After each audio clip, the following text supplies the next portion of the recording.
is an uncomfortable win rate on the blue side right now for the M6 World Championship. It's not as dire as before, but little by little it's becoming a little bit more blue-sided for our current metagame. I mean, we say that, but like prior to that, that was a day worth of change. On last day of Swiss stage, it was 51 to 49, and I think it's changed now significantly after those matches have been completed. I think by the end of the decider matches, we're probably going to see a flip again. Yeah, hopefully it kind of tapers out at the end. I think it also, a big part of it was also Bruno being introduced into the meta, and that's true. Just started thinking, oh, now we have to ban the Bruno, right? We don't really get to catch a break, which in this case is something that NIP Flash needs to think about, because we got Benny on Falcon, right? You give him that Bruno, you're going to be taking a very big risk.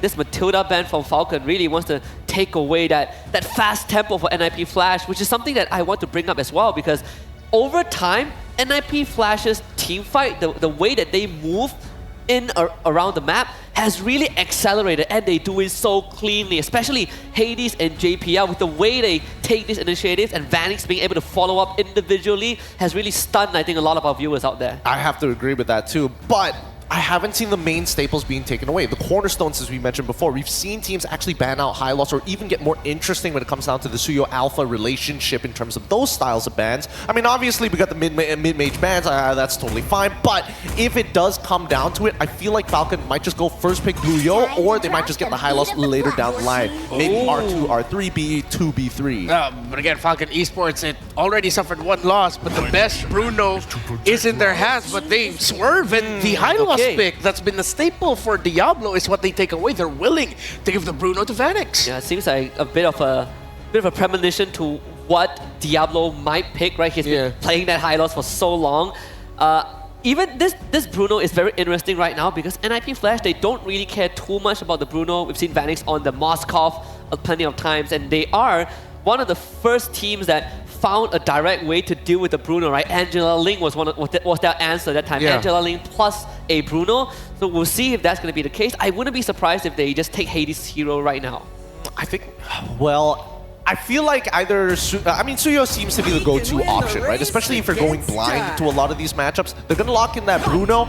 Now, here's the scary thing. I feel like Falcons were expecting the Bruno at a bare minimum. The Hilda is going to be interesting, because the question is, does that mean that Falcons can build a composition that denies Hilda that early game pressure? Yeah, I mean, the Alpha is still going to be open for them, but sort of like that's NIP Flash telling them to, like, you know, go ahead, pick up the Alpha, we're totally okay with it. So with Hylos already there, that sounds like one of them was Alpha. Oh no, excuse me, it was Phoveus, interestingly enough. The Granger I get, the Phoveus to me is where my, not really scratching my head, but it's curious. Yeah. It's incredibly honest though, right? They are just straight up telling NIP Flash that, hey, our high loss is going into the roam. We will give you this Phoveus XP matchup. But now the question also kind of pivots to, is this Hilda going to be in Diablo's hand, right? Like, is NIP Flash willing to give JPL that Hilda, which we haven't seen throughout M6 so far. But I suppose the Phoveus is a decent answer to any hero's data mobility, right? If you go for the Suyo, I mean, the Bruno also has a sliding tackle that enables that passive cooldown a lot more. But here's the problem. When you throw your deterrent so early on in that draft, it tells NIP Flash, okay, just play around it. Just have less dashes in your composition so he can't get proc that Infernal Pursuit as often. And even during team fights, we've seen most of the times that Phoveus gets so deep into the team fight, he can't get back out. And because Matilda is banned out, now the real question stands. Does that mean that Falcons have to play a very heavy dive composition, just charge at your face, chase you down, and try to outlast you? Yeah, it looks like that's what might be they're leaning into. In a way, it looks like Falcon wants to pick fights.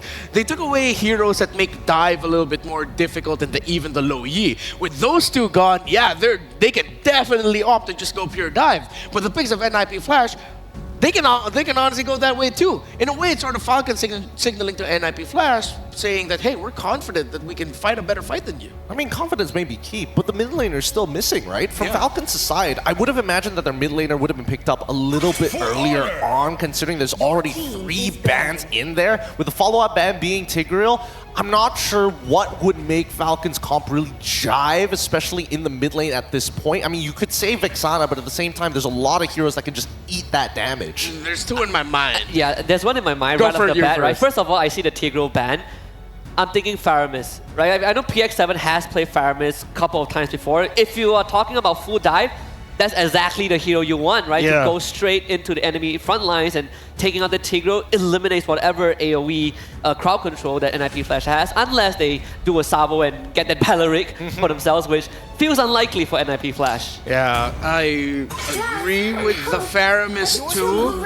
The way the Angela. If this is a Valentina ban on the side of Falcon, that's already a signal that high likely they're gonna go Faramis. But no, they take away the Cho. Respect to JPL. There's two on NIP Flash I'm thinking of, either the Aurora or maybe even surprisingly a Zask for them. Because a Zask presence might actually just throw off the pure dive of Falcon. Because when you have that one big Nightmare spawn, and his ultimate already committed as well with the Dominator's Descent, you're gonna have to recalibrate your teamfight just a little bit. Because if you don't handle that big shrimp, you guys are gonna get toasted.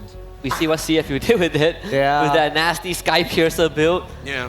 Not fun to deal with. I think both are very valid, especially when you have to deal with the Glorious Pathway. I do feel that it would be interesting to see if they do go for Vexana. Anything that gives you an extra body works well against Granger, because Granger does not pierce through those targets, but instead, Of course. they show the Jawhead they're going to leave their mid laner for the very last. Single target lockdown and pickoffs, the JPL special for the Emperor. And I think one problem now for Falcon is that if they take Valentina, there really isn't any ultimates that she would like. I mean, you could wait for the mid laner for NIP Flash, but showing a Valentina in this pick without knowing seeing the first 4 picks of NIP Flash feels like a weaker approach, right? So Faramis should be the choice. They take the Roger. Whoa! Whoa! Find a way. Who's going where? All is forlorn. It's a Roger jungle, right? Yeah, it should be. It might be a bit too Wait. slow. He's very slow in the jungle now. He is very slow in the jungle. Into a This is- into a Hilda nonetheless. I'm not entirely sure where they want to go with this, to be perfectly honest, right? Maybe you can utilize the iframes from Lycan Pounce to dodge away against the unstoppable force, but then there's a lot of disruption that happens in between, whether it be the worldie, whether it just be, Hilda being Hilda. We'll see how NIP reacts to this, because now even for the mid lane, it's kind of awkward to say, yeah, I want to take the Valentina, I will take your Eternal Guardian, but there's not a lot of targets I really want to hit other than your front line.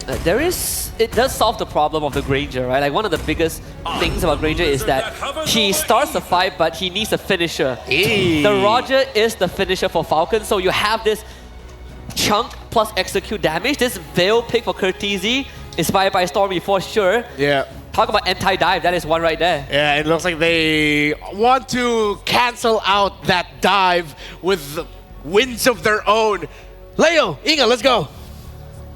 For the first time in M6, it's the Pride of the Burmese versus the Warriors of the Lion City. Jose Ingan and Leo at your service, bringing you the opening bout of the knockout stage. Opening bout, and you can already see from the draft, it's going to be an exciting match. Once again, the Roger is back in M6. Did not expect to see it this early, but I did hear down the grapevine that Roger might make a comeback. Hey, if Fredrin can rock the Swiss, maybe Roger can do the same for the knockouts. One more look at the draft for Falcon Esports and NIP Flash going into Game 1. Ladies and gentlemen, best of 3, upper bracket, double lives on the line. Not so much pressured compared to the last day of the Swiss format, wherein the final series went into 3 games. Speaking of the final series, we also saw the Veil perform in the hands of, I believe, Stormy. That's right. And it was phenomenal again in terms of disrupting the dive composition that teams can go up against this Veil. It can be a good pick for the side of NIP. Throwback as well to that Jawhead. We all saw those picks in that series. Folks, the M6 Pass available from the 18th of November all the way until the 29th of December. Complete all active tasks during the event to reach level 75 for free. Get amazing rewards, including Claude's Battle Emote, M6 Glory Avatar Border, Baksha's Battle Emote, and the new special skin Baksha Dauntless Shield for free. Get a couple more skins for your marksman coming through, as well as an elimination effect, trail effect, and more for you to unlock. That is the M6 Battle Pass. Checking out the map again, relatively mum here, a minute in. More action down in the lower quarter in the XP lane. A lot of our analysts actually gasp at Royal Milk's pick, the Phoveus into the Hilda here. Yeah, I mean, Royal Milk has been performing phenomenal. Again, we're just gonna assume that he's gonna try and go for the aggressive zones, just trying to keep Benny, Vanix preoccupied to be able to not dish out the damage that NIP Flash needs. Ooh, check it out. With the Litho Wanderer control, Dax able to bully JPL and Hades out of the river. This is odd as NIP Flash's lineup. You want to be the aggressor. You want to be the one moving faster. But look at Diablo, who's getting held hostage in his own lane. And we've seen this so far from Falcon Esports. Their mid trio, and how Trex likes to call it, the triple X. Dax, PX7, KidX, known to be the aggressors, even if their opponents have supposedly an early game centric lineup, because right now NIP Flash, they have the Hilda and they also have the Joy. But looking at Joy, there's an early ejector play coming in, but look at the internal guard to bring down. Royal Milk will get the kill, but KidX on the other hand will also fall down. A double kill for the Phoveus. Oh no, Diablo gets one. PX7 on the docket up next. Royal Milk catches a triple. And the triple X rotation of Falcon Esports, led by Royal Milk, gets a triple. They were wondering about the Phoveus pick. Supposedly, he's just going to zone out the members, but he gets 3 kills of his own. Shades of Falcon Esports versus BTK. Game number 2. Royal Milk went ham with a CC nonetheless, but this time, it seems like he turned back the clock on that Phoveus. Now, once more, these roamers, Kid X, JPL, the Emperor, starts the fight off with an ejector, and the answer, Kid X with the revitalize. Let's see, round 2. How about we do this again? One more go at the turtle. Okay, another go, same story goes. Ejector, but the sustain is there from Kid X. Now the glorious pathway for Falcon Esports to counterattack. Here comes Royal Milk, just trying to dish out the zone. Forces to use NIP Flash to walk away, but look at the internal guard connecting onto the back line as Dax gets the turtle. Wants to go for more. Is the Lycan's bound going to be there? He gets the open fire, now focusing his target onto Cartesi. In a strong start for Falcon Esports. I could have sworn the PX7 was going to go that much faster, but oh no, Diablo's in trouble! And they're not even done, just ganking up on Diablo. Kid X and Royal Milk will pick up the kill. Amazing use of the Eternal Guard, as if Phoveus and Hylos wasn't enough. The extra body for Falcon Esports in that clutch objective take. Almost 3,000 ahead are the Burmese. Royal Milk just holding it down. Diablo cannot rotate out. One of the main strengths of the Hilda neutralized. They're just having a hard time really with the mid and XP lane of Falcon Esports, and we've expected NIP Flash to actually have a better early game, considering the fact that they have a Johaid who has early game damage, and of course the ejector that he always use to initiate for those clashes. But the problem is, it's always Kid X that he manages to throw, and that's why Falcon Esports, they always have a response. In fact, the ejector is actually helping Falcon Esports because Kid X is just able to cast the glorious pathway right on time. I got a couple of things brewing in my mind. Number 1, Curtis is not dealing enough damage just yet. Mind you, it is just about 4 minutes elapsed into game number 1. It should just be a matter of time. Second, Vanix and Benny. The fact that it's been quiet for our gold laners, meaning they've been getting the gold lane experience, in farm, in dueling. Is that dangerous? Do you think that Vanix is playing towards an inevitable late game once more? Because so far in a lot of NIP Flash's wins in the Swiss, that's been the story. It's always the late. You have to rely on your late game carries to actually dish out the damage and eventually get you the win that you well deserve. But again, NIP Flash, with the current aggression of Falcon Esports, we also know that Falcon, when they are in control of the early game, it's not necessarily gonna reach the late game with how flawless they've been executing the macro plays that they're well known for executing. I hear ya. The Burmese, I'd say, are better in the mid, and then I guess the earlier parts of the late game, we have seen them slip up and drop the ball here and there. So with that said, this is a great start. Falcon Esports 6-3. NIP Flash holding on for dear life, trying to get those skill enhancements on Curtisi, trying to make, I guess, ends meet for Diablo. Great decision on the handsome devil, El Guapo Diablo here, picking up the Fury Hammer casually. Because if you played this the usual, just run Hilda into your face way and just build full tank, the whole hostage situation would have been so much worse. So the fact that he's building some teeth on this XP lane sledgehammer makes more sense. Back into the action we go. Once more, about 3,000 gold ahead. Falcon Esports is. Check out Vanix picking up the Hasclaw. Okay. So right now, NIP Flash, it's still safe to say that in terms of mid-game, they can actually, again, counterattack. We all know the power spike of Hades. When it comes to the Alpha, the third turtle, at the same time, when Curteasy is activated, they can disrupt, again, the dive composition of Falcon Esports with the Windblown paired up with the Windstorm. And that is what NIP Flash are holding out for. One more turtle. I'm guessing with the delay in the first, this might be the count for the second/third turtle coming up about 30 seconds from now. Kid X holding this river brush. Vanix and Benny rotated out already. This fight's just waiting to happen. Okay, now Kid X zones out Hades. JPL forcing them to back away. No major objective yet for Gods for Falcon Esports, and now they're just going to play the waiting game and wait for the neutral objective to respawn. Big ticket item picked up. Curteasy, his first built item. The glowing wand should make Kid X and Royal Milk's life a little more difficult. Diablo bullied out from his lane down bottom. Down to a third of his health. Yeah, up against the hill though with the Phobius. You're bullying El Diablo, and even up against two, it's like you're unbothered. It does nothing to Royal Milk right now. Just enough for Falcon Esports to get the turtle, but the shutdown coming in from Curteasy to bring down Dax, and Diablo goes in for the kill. Unstoppable kill coming in from Royal Milk. But Diablo picks up the kill as well as Curteasy gets the turtle. Here comes the response coming in from NIP Flash. Windstorm just to try and keep Falcon Esports at bay, but here comes Benny and Royal Milk as well. Picks up another kill again for Falcon Esports. Right in your face, Royal Milk running through NIP Flash. 6-0-2 on this Phobius, 6 minutes in. Jose, that's a kill per minute. That's a kill per minute. Falcon Esports just really upping the tempo, upping the pace, catching NIP Flash off guard. They're not giving enough position for JPL or even Diablo to make crazy plays for the all-star teams of Singapore. A turtle apiece. Despite the delay, we will still see one more spawn in the upper quarter. A minute and a half about before this comes through. The final turtle. Are we still on schedule? For all the NIP Flash fans watching, can Hades still hit that power spike? I mean, it's going to be hard. It's going to take a longer time because, again, 0-3-1. And up against a Roger, in terms of farming speed, in terms of scaling up, you'd expect that Hades would have a much better time compared to Dax. That's why Roger is out of the meta. But right now, JPL goes in with the Ejector, countered down with the Eternal Guard. Glorious Pathway is there, but Kid X is the first man down. NIP Flash caught off guard there, but Falcon Esports has a response right away. NIP Flash manages to get Kid X. A master stroke from the Emperor. The counter engage, throwing bodies underneath that turret. Despite there being an Eternal Guard, hey, nothing stings as much as an early game turret.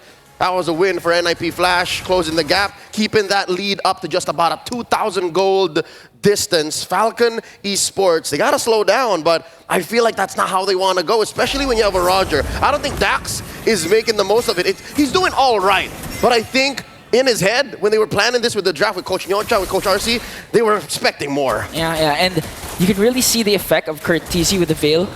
The game plan is working for them right now, especially for the last clash, because they were able to counteract the dive center again of Falcon Esports, and now starting things strong by taking control and hold of this turtle bit. Here comes Kid X with the Glorious Pathway, like an in coming in from Dax, but still Hades gets the turtle, puts the Spear of Alpha connecting onto 3, forcing Kid X and the rest of the members of Falcon Esports to walk away.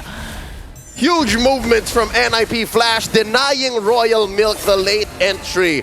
Falcon Esports let go of their lead. Slowly but surely, just 1,000 ahead now. Here we go, another fight. JPL's in trouble. Here comes Vanix though. Kid X, is he going to be able to take down JPL? JPL walks away safely. Now Falcon Esports, slowly their lead has been diminishing. For some point, it reached up to 3K. Now it's down to 1.6K. Not enough of a hold. I can expect in the next couple of minutes, unless something changes drastically, Falcon Esports will lose this lead. Kid X dropping the Glorious Pathway, deterring the push coming in. In mid, check it out. Diablo underneath, defending against Royal Milk. No wave, no dice. Okay, that was a good play coming in from Diablo. They don't want their mid lane turret to be exploded by Falcon Esports because again, it opens up the jungle of NIP Flash, and now they're going for more. JPL with the ejector onto PX7, diminishing, deleting him off the mid lane. And here comes the clash. Falcon Esports trying to answer right back. And look at this, Royal Milk will get the kill. JPL, 3 kills, a double kill for Dax, and a kill for Royal Milk. And Benny still working on trying to bring down Diablo, but on the other hand, here comes Glorious Pathway coming in from Kid X, just forcing Vanix to retreat, and the Death Sonata will bring down NIP Flash! It's a wipeout! Falcon Esports is eating good! And they wiped out NIP Flash, converting into a turret in mid and in bottom. Dax was just waiting. Who let the dogs out?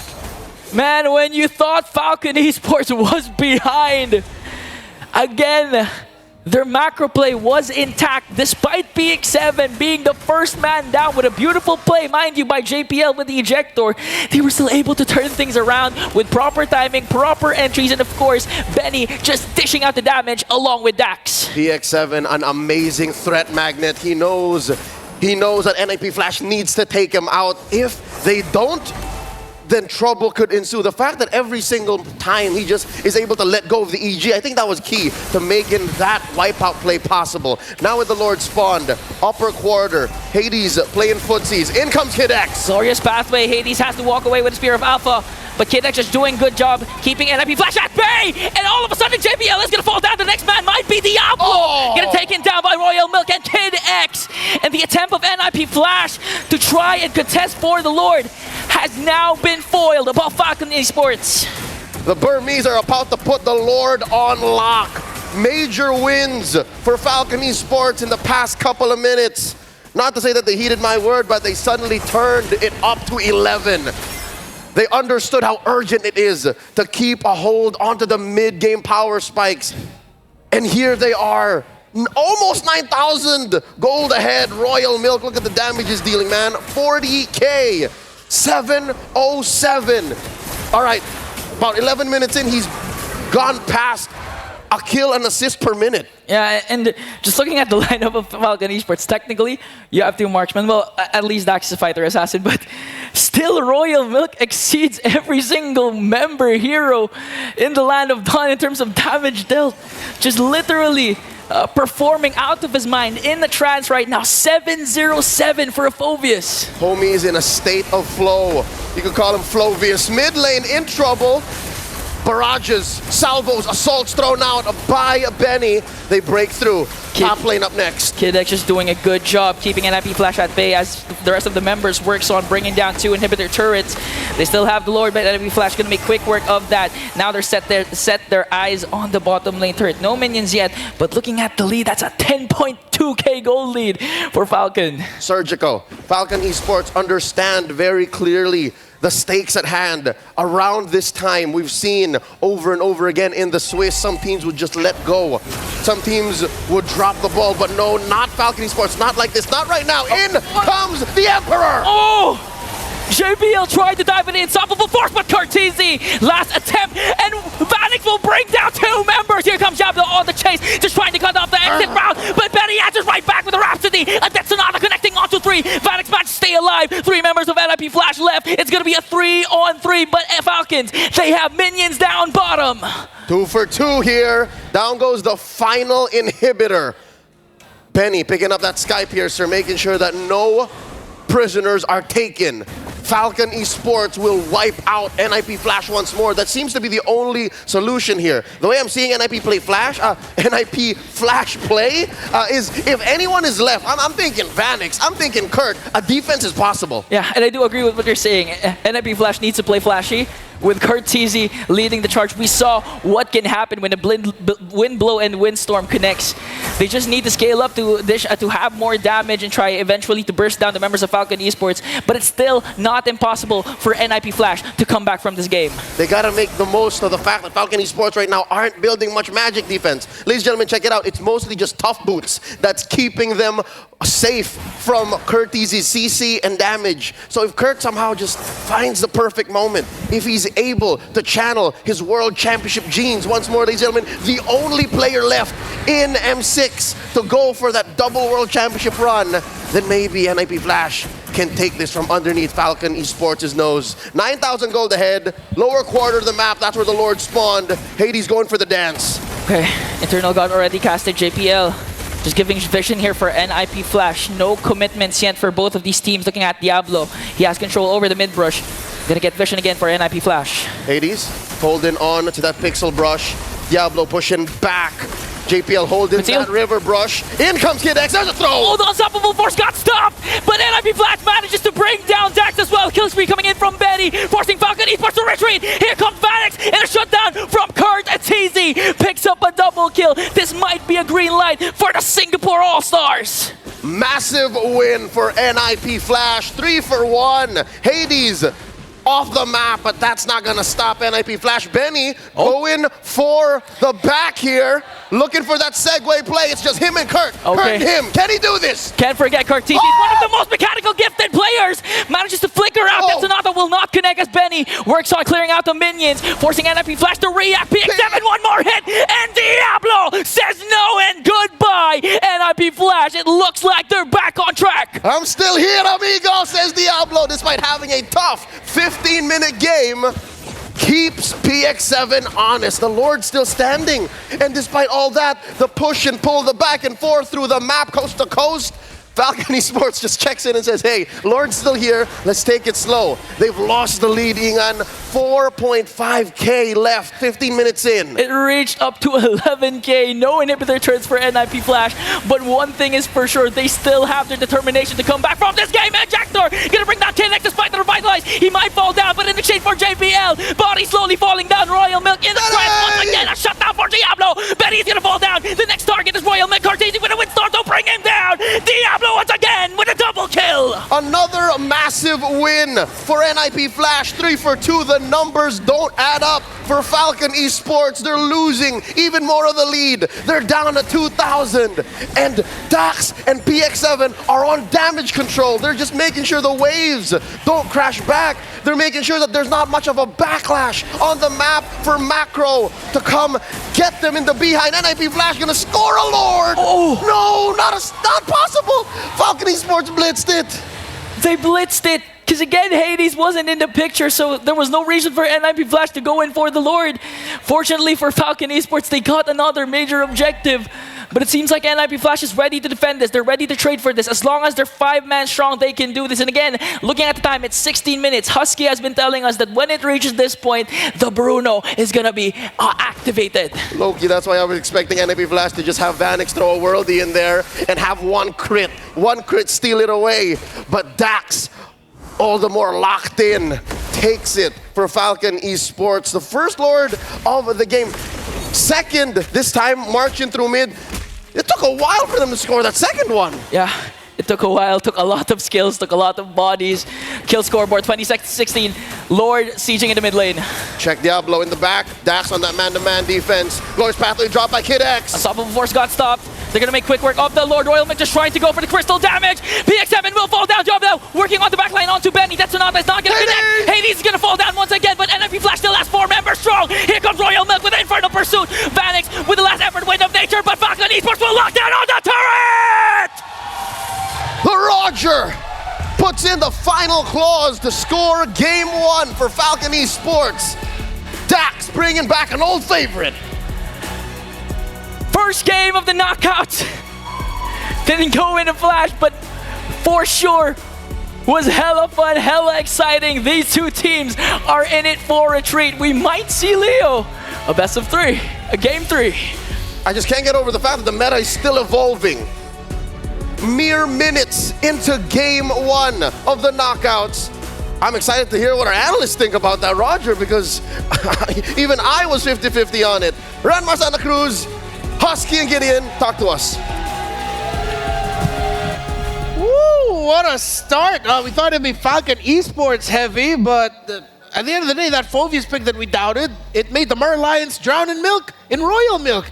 It spiked up so fast and was just the problem for NIP Flash the entire game. Yeah, it really boiled down to Falcon just snowballing out of control way too early that it put NIP Flash on the back foot the entire game, because we saw when Falcon had a 10k goal lead, NIP Flash had no inhibitors at a lore fight. NIP Flash could actually put up a fight, and only if they were not that far behind, I think this would have been a closer one. But still, props to Falcon for getting that lead in the first place. Yeah, I mean, I would say that NIP Flash, the early mid-game played terribly at this point, right? Because again, a lot of the macro decision-making was kind kind of strange. Like at a certain point, when do you stray away from the game plan? It looked like their early game plan was to make sure that this Hylos wasn't strong enough to scale into that mid game to be that frontline tank that Falcons really need and will have to only depend on the utility from the Glorious Pathway. Second problem that I did see, NIP Flash, unfortunately, when it came down to quote-unquote scaling, once that early game is gone, sacrifice those turtles. Royal Milk is always going to be a problem, and therefore you should be playing to your win conditions, and that big win condition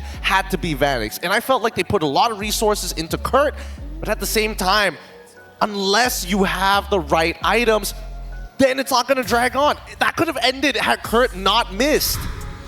That Veil, I feel like it's a revelation. We saw it in the SRG game. We saw it here again.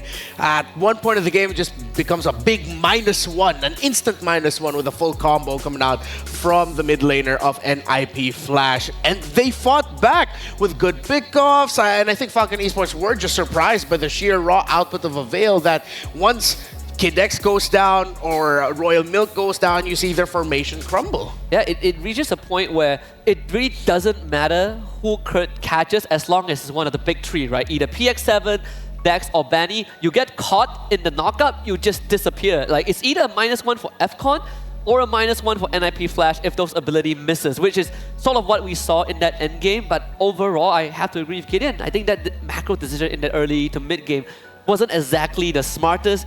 I think that's something that I personally would encourage people to look back at how BTK played these macro games when they're behind.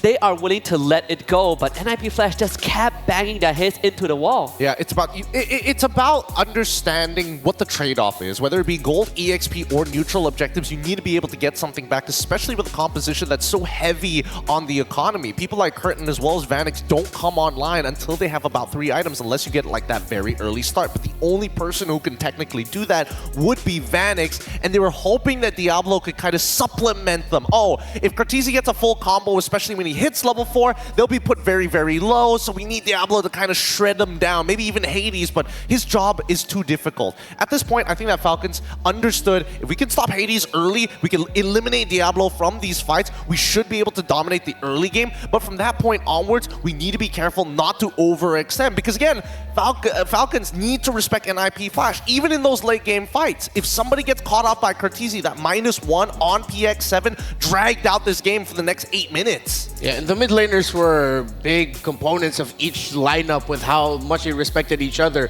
At some point, it felt like Cartesi just had one mission. Whenever I see PX7 or the Eternal Guard, they're going boom. It's like, take them out right out of the gate. But of course, that also went into Kid X. Looking now at this Roger pick, of course, the problems of Roger in this current metagame, I feel like to me, were evident. Kind of a little bit slower, but it looked like Falcon built for this. You have a strong side EXP laner who was confident he would win that lane, and he did. That takes away one of the biggest problems of the Roger, because now he has big help in the major objectives, a high burst, high control mage, and of course, it's not the carry of this composition. It's actually the Granger and the side lanes. Yep. And the side laner, the EXP laner, Royal Milk, definitely did his job. I'm telling you, man, if you end the if you go 5-0 in the first 5 minutes and you come out with a Thunder Bell and your second item is an Oracle, yeah, you deserve to be MVP. Like, yeah. That's how you know you're popping. Yeah, that's how you know you're popping. He also went Rupture. Yeah, the Oracle is just, you don't see it a lot, but it's so smart. At one point, I told you guys, like, oh wow, he built the Oracle. That's why his shields from his enhanced basic attack was so good. Yeah, Royal Milk is one of those players that some things don't leave him. He used to be the, the one trick, the go-to Yuzong guy. War Axe into Oracle if he's ahead against his opponent. Same thing for Fulvius, but instead of War Axe, it's Thunder Belt. So really smart itemization to make sure that he can not only dominate, but really be, hey, unless Vanix has got 3 items, so specifically the Malefic Gun, if you don't have that, I'm gonna just beat you up. I'll be in your face. Yeah, and as we look at the highlights, I think a lot of what Royal Milk did in this game is embedded in our memories. He was one of the biggest problems of NIP Flash, and even though they get Kidex, they get Dax, problem was they just could not get the Fulvius down. He's just too durable. This was sort of like the second turtle fight, if I'm not mistaken, but actually the first turtle fight overall, because it got dragged out for so long.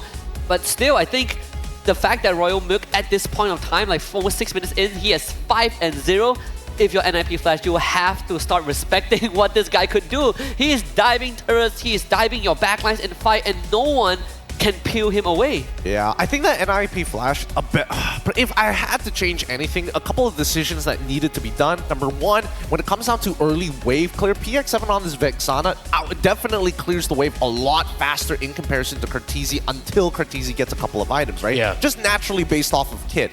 I was hoping that NIP Flash would make these more mid-centric rotations and try to invade the jungle to bait motions out of Falcon Esports. Maybe catch them off guard later down the line, because again, Vanix could easily rotate down for these early fights, especially pre-level 4, but once